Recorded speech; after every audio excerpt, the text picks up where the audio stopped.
के वुहान से दुनिया भर में फैले कोरोना वायरस ने कई देशों में तबाही मचा रखी है। देश और दुनिया के लोग जल्द इस महामारी संकट से निजात पाना चाहते हैं। कोरोना वायरस के बढ़ते संक्रमण के बीच इसकी वैक्सीन बनाने को लेकर दुनिया भर के वैज्ञानिक लगे हुए हैं। पिछले कई शोध अध्ययन में कोरोना वायरस को बहरूपिया कहा जा चुका है, क्योंकि अब तक इसने तेजी से अपना रूप बदला है। वैज्ञानिकों के अनुसार अब तक कोरोना के 24 रूप यानी स्ट्रेन सामने आ चुके हैं। इसके म्यूटेशन यानी रूप बदलने के कारण भी ये वैक्सीन बनाने की राह में ये बड़ी चुनौती बन रहा था, लेकिन अब इसके म्यूटेशन की दर धीमी हो गई है। ऐसे में विशेषज्ञों का कहना है कि अब पहले की अपेक्षा आसानी से और बेहतर वैक्सीन तैयार की जा सकती है। अमेरिका के शीर्ष विश्वविद्यालयों में शामिल जॉन हॉपकिंस यूनिवर्सिटी के शोधकर्ताओं के अनुसार कोरोना वायरस की रूप बदलने की दर यानी कि म्यूटेशन रेट धीमी हो गई है। रूप बदलता कोरोना वायरस वैज्ञानिकों के लिए उससे निपटने में चुनौती की तरह था, लेकिन अब म्यूटेशन दर धीमी होने से ये एक तरह से कमजोर हुआ है, इसलिए अब बेहतर वैक्सीन तैयार की जा सकती है। जॉन हॉपकिंस यूनिवर्सिटी के शोधकर्ताओं ने दुनिया भर से 20,000 से अधिक कोरोना सैंपलों का अध्ययन किया है। इस अध्ययन में पाया कि कोरोना वायरस के सबसे बड़े हथियार समझे जाने वाले स्पाइक प्रोटीन में अब बदलाव नहीं हो रहा है। बता दें कि अब तक कोरोना के 24 स्ट्रेन सामने आ चुके हैं। दुनिया के कई विशेषज्ञों का कहना है कि अगर इस समय वैक्सीन तैयार कर ली जाए तो इसकी एक डोज कई सालों तक इंसानों को संक्रमण से बचाएगी। John Hopkins applied physics lab के molecular biologist doctor Peter Thielen का कहना है कि पिछले साल के अंत से लेकर अब कोरोना वायरस में जेनेटिक बदलाव हुए हैं।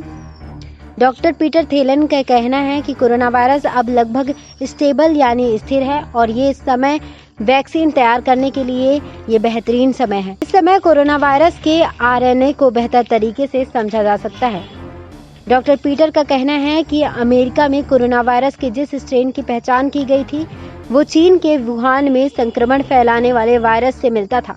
इस समय जो वैक्सीन तैयार होगी वो शुरुआत में फैले कोरोना वायरस के साथ म्यूटेशन के बाद वाले कोरोना वायरस पर भी असरदार साबित होगी।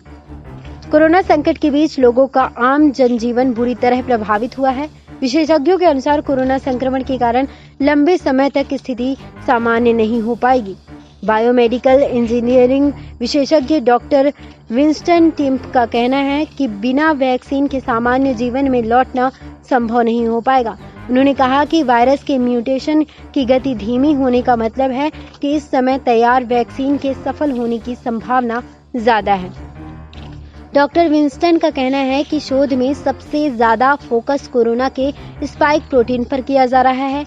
यही स्पाइक प्रोटीन सबसे अहम है जो इंसानी कोशिकाओं में संक्रमण की वजह बनता है।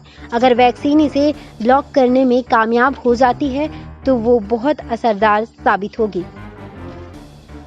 भारत में कोरोना वैक्सीन की प्रगति की बात करें तो प्रमुख वैज्ञानिक सलाहकार प्रोफेसर के विजय राघवन के अनुसार वैक्सीन कंपनियां शोध और विकास कार्य में भी लगी हुई हैं। देश में 30 ग्रुप ऐसे हैं जो वैक्सीन बनाने के लिए आगे आए हैं। केंद्रीय मंत्री डॉक्टर हर्षवर्धन के अनुसार 14 तरह की वैक्सीन पर काम हो रहा है, जिनमें से 4 के सकारात्मक परिणाम सामने आ रहे हैं। वहीं कोरोना की वैक्सीन के लिए एक और भारतीय कंपनी पैनेसिया बायोटेक ने अमेरिका की early stage life sciences company Refana के साथ साझेदारी की है। भारत बायोटेक और सीरम इंडिया से बड़ी उम्मीद है। SPN 9 न्यूज रूम से श्रुति की रिपोर्ट।